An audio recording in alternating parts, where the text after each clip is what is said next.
कुकर्म पीड़ित बच्चे का स्वाब टेस्ट किया जाना था, लेकिन जिम्मेदार डॉक्टर टालते रहे। वहीं जिला अस्पताल ने तो बिना टेस्ट के ही रेफर कर दिया था। घटना के करीब 18 घंटे बाद टेस्ट हो पाया, जो किसी काम का नहीं था। शनिवार को सीएमएचओ डॉक्टर माधव हसानी जिला अस्पताल पहुंचे और बच्चे को बिना जांच रेफर करने पर डॉक्टर और स्टाफ को बड़ी फटकार लगाई। इस मामले में संभवतः डॉक्टर और पैरामेडिकल स्टाफ पर कार्रवाई की जा सकती है। देखिए एक खास रिपोर्ट। 16 जुलाई की शाम को अन्नपूर्णा क्षेत्र के स्कूल परिसर में खेल रहे 13 वर्षीय बालक के साथ 16 और 17 वर्षीय दो लड़कों ने कुकर्म किया। बच्चे ने घटना की जानकारी अपने माता पिता को दी। वे तुरंत बच्चे को लेकर थाने पहुंचे। थाने में रिपोर्ट के बाद बच्चे को मेडिकल टेस्ट के लिए जिला अस्पताल भेजा गया। स्वाब टेस्ट के लिए लाए गए बच्चे को स्टाफ ने बिना प्रारंभिक जांच के एमवाय अस्पताल रेफर कर दिया। एमवाय अस्पताल में भी दर दर की ठोकरें खाकर करीब 18 घंटे बाद बच्चे का टेस्ट हो पाया, जो किसी काम का नहीं था। जिला अस्पताल में सभी व्यवस्था होने के बाद भी बच्चे को रेफर किया गया। इसे लेकर सवाल उठ रहे हैं। इसी संदर्भ में मुख्य चिकित्सा एवं स्वास्थ्य अधिकारी डॉक्टर माधव हसानी शनिवार सुबह 9 बजे ही जिला अस्पताल पहुंच गए। उन्होंने स्टाफ और डॉक्टर को बुलाकर बिना जांच के रेफर करने पर जमकर फटकार लगाई। यहाँ पे सेफ्टी के कोई प्रोटोकॉल्स नहीं है। मुझे लगता है कि हम लोगों को आपस में बातचीत करके, और यदि कोई आदमी आपको थ्रेट दे रहा है कि यहाँ पे टाँके नहीं लगाना है, रिफर ही करना है, आप मुझे नाम बता देना फोन पे, पूरी व्यवस्था कर दूंगा। उसकी 3 पीढ़ियों की व्यवस्था कर दूंगा, एक नहीं। आप लोगों को कोई थ्रेट करके यदि काम करने से रोक रहा है ना, आप केवल मेरे को एक मैसेज कर दो या फोन पे बता दो, मैं उसको बताता हूँ कि मैं क्या कर सकता हूँ। ये बातें कर रहे हो, बातें कर रहे हो, और इतने बड़े शहर में से हर चीज को आंख मीच के केवल रेफरल, ये कैसे चलेगा ये? और कोई डंडे के जोर से आपसे काम नहीं करवाना चाहता, कोई भी करवा भी नहीं सकता। आप लोगों की जब तक ये भावना नहीं है कि हम आदमी को मदद दें, तब तक कोई आपको मजबूर नहीं कर सकता। लेकिन जो सर्विस के रूल्स है, हम उसका फॉलो तो कर लेंगे। इतनी छोटी सी चीज़ है कि बच्चा आया था, ओरल सेक्स हुआ था, उसका सैंपल लेना है। उसके लिए यदि डॉक्टर को लग रहा है कि मेरे पास कोई व्यवस्था नहीं, रात को 1 बजे भी, भैया सबसे बेसिक है, आप अपने उस फील्ड के स्पेशलिस्ट को कॉल दोगे।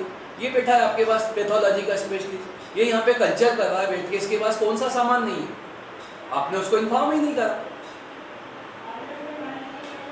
क्योंकि आपकी आदत पड़ी है कि सब एमवाय, और एमवाय वाले आपको केवल और केवल इसलिए डिस्करेज करना चाहते हैं कि पूरा डिफेम आप हो, और जो काम का क्रेडिट है वो उनका है।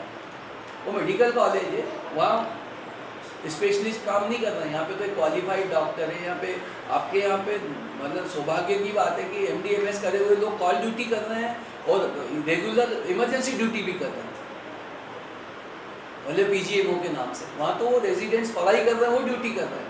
तो आप में और उनकी क्वालिटी में तो डेफिनेट अंतर दिखना चाहिए। इस मामले में मेरे पास में वरिष्ठ कार्यालय से भोपाल से मैसेज टेक करके भेजा गया फोटो के साथ में। मैं सिविल सर्जन साहब से उनकी प्रारंभिक रिपोर्ट दूंगा और मैं नहीं बख्शूंगा, क्लियर बता रहा हूँ। आदमी आप सबके काम करे धरे काम पे यदि पानी फेर रहा है तो उसको इसका एहसास तो होना चाहिए। दूसरे लोग भी मेहनत कर रहे हैं, बड़ी मुश्किल से हमारी इमेज बिल्डिंग होती है, कोई भी कार्यालय हो, कोई भी अस्पताल हो, और यदि एक आदमी अपनी छोटी सी लापरवाही के कारण, और ऐसा भी टाइम नहीं था कि रात को 2 बजे किसी ने नींद से उठा लिया उसको, 11 साढ़े 11 बजे की घटना है, 10 बजे आदमी ड्यूटी पे आता है। तो ऐसी कोई चीज़ ही नहीं थी कि उसको सीरियसली ना देखा जाए। बच्चा है, सबसे पहले तो आपको सेंसिटिव होना चाहिए उसके प्रति कि उसके साथ में अपराध घटित हुआ। ठीक है, थैंक यू। तो तुम्हारे पास ओरल स्वैब लेने के लिए व्यवस्था नहीं है, और दूसरा कल्चर ट्यूब, टेस्ट ट्यूब नहीं है, तो तुम्हारे डॉक्टर को, हाँ चल ठीक है। सीएमएचओ ने स्टाफ और डॉक्टर को निर्देशित किया कि वह जब तक आवश्यक ना हो तब तक एक भी मरीज को रेफर ना करे। यदि इस तरह की लापरवाही सामने आती है तो संबंधित के खिलाफ सख्त कार्रवाई की जाएगी। देखिए, सबसे पहले तो ये बताना चाहूँगा कि जिला अस्पताल लगातार मेरे निशाने पे है मुझे किसी भी तरह से इसको जल्द से जल्द इस काबिल बनाना है कि यहाँ पे जो भी पीड़ित आए वो किसी भी गंभीर चोटों से ग्रस्त हो, उसने कोई पॉइजन ले लिया हो, स्नेक बाइट का मामला हो, कुत्ते काटे का मामला हो या कोई और उसके साथ में अपराध घटित हुआ है, सबको प्राथमिक उपचार पूरी ईमानदारी से यहाँ पे मिलना चाहिए। उसको पूरी तरह से स्टेबलाइज किया जाना चाहिए और बहुत आवश्यक होने पर ही उसको मेडिकल कॉलेज में रेफ़र किया जाना चाहिए। जब तक पूरा जिला अस्पताल बन के तैयार नहीं हो जाता, तब तक के लिए ये व्यवस्था मैं चाहूँगा यहाँ पे बनी रहे।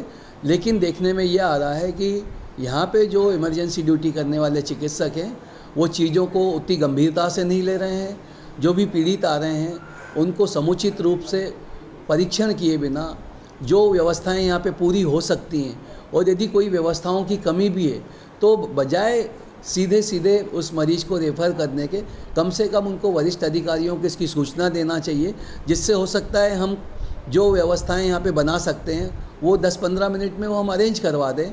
स्पेशलिस्ट लोगों को कॉल देना चाहिए। ये सब ना करते हुए यहाँ से एक इनडिस्क्रिमिनेटली लोगों को रेफ़र किया जा रहा है, उसको लेके हमारी चिंता है। और वर्तमान में जिस घटनाक्रम के पीछे मैं आया हूँ वो 16-17 तारीख की मध्यरात्रि लगभग 11:30 बजे का घटनाक्रम है, जिसमें एक बच्चे को यहाँ लाया गया था, उसके साथ में कोई सेक्सुअल असॉल्ट हुआ था और उसका मेडिको लीगल परीक्षण कर रिपोर्ट तैयार की जाना थी। लेकिन जो उपलब्ध ड्यूटी पे चिकित्सक थे उनके द्वारा संसाधनों का हवाला देके उसको मेडिकल कॉलेज के MYH अस्पताल रेफ़र कर दिया गया, और जहां लंबे समय तक बच्चे का परीक्षण नहीं हुआ और ऐसा समाचार पत्रों से ज्ञात हुआ है कि वो परीक्षण ना होने से जो भी सबूत जुटाए जा सकते थे अभियोजन पक्ष के लिए वो नहीं जुटाए जा सके समय सीमा में। तो इस मामले में मैं प्रारंभिक जांच करने के लिए आया हूं और मैंने स्थानीय सिविल सर्जन और RMO को निर्देश दिया है कि मुझे पूरे घटनाक्रम की प्रारंभिक जांच रिपोर्ट्स प्रस्तुत करें, और यदि कोई दोषी होगा तो उस पर हम नियमानुसार कार्रवाई भी करेंगे। साथ ही साथ में यहाँ पे जो भी चिकित्सक कार्यरत हैं, जो भी यहाँ पे चिकित्सक इमरजेंसी ड्यूटियाँ दे रहे हैं, उनको मैं मानवीय पहलू से अवगत करा रहा हूँ कि हमारा सबसे पहला काम लोगों को मानवीय आधार पे चिकित्सा सुविधा मुहैया कराना है, और शासन किसी भी तरह के दबाव प्रभाव से उनसे काम नहीं करवाना चाहता। उनके पास जो भी पीड़ित मानवता आती है उनको सहानुभूतिपूर्वक उनके प्रकरण को देखते हुए जो भी अच्छे से अच्छी व्यवस्थाएं वो यहाँ पे दे सकते हैं वो दें। हम भी हमारा प्रयास कर रहे हैं कि जल्दी से जल्दी ये अस्पताल पूरी क्षमता के साथ कार्य करे और क्षेत्र की जनता को पूरी सुविधाएं यहाँ पे प्राप्त हो सके। इस मामले में MY अस्पताल के डॉक्टर और स्टाफ से भी जवाब तलब किया जाएगा। Bureau report MP news Indore.